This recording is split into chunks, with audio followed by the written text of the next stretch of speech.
మీనాక్షి నటరాజన్ గారి nomination తిరస్కరణలో BJP party, కేంద్ర ప్రభుత్వం, ప్రధానమంత్రి కార్యాలయం ఇంట్లో ఇన్వాల్వ్ అయి సంబంధం లేని కేసు, పసలేని కేసు, అసలు కేసే కాదు, ఒక నెపాన్ని తీసుకొని దుర్మార్గంగా, అన్యాయంగా ఒక మహిళని కూడా చూడకుండా ఒక గాంధీవాది ప్రిన్సిపల్స్ ని అలపట్టించుకొని అతి కొద్ది మందిలో ఒకరు ఇవాళ దేశంలో నీతి నిజాయితీకి నిలుపుటద్దంలా ఉండే కొంతమందిలో ఒకరంటే మీనాక్షి నటరాజన్ గారి నామినేషన్ తిరస్కరణ అనేది ఈ దేశ రాజకీయాల్లో ఒక కలంకమైనటువంటి చర్య.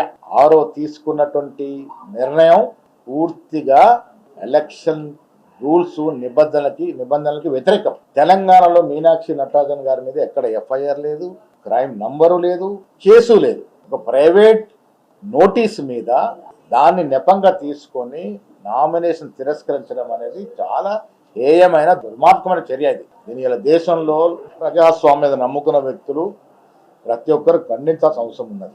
ఓట్ల చోరీకి పాల్పాటుకి అలవాటైన బీజేపీ ఇలా రాజ్యసభ సీటు కూడా చోరీ చేస్తూ ఉంది. ఇటీవల రాజ్యసభలో వాళ్ళు బిల్లు వీగిపోవడం చూసి దేశం కింది మీదైనా పర్వాలే కానీ మాకు సీట్లు పెరగాలి రాజ్యసభలో అనే ఒక దుర్మార్గపు ఆలోచనతోని ఇలాంటి దుశ్చర్యలకు పాల్పడతా ఉంది.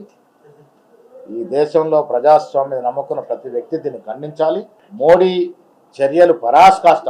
ఇంత దుర్మార్గంగా వ్యవహరించినటువంటి తీరుని కాంగ్రెస్ పార్టీ, ప్రజాస్వామ్యం నమ్ముకున్న వ్యక్తులందరూ ఖండించాలి.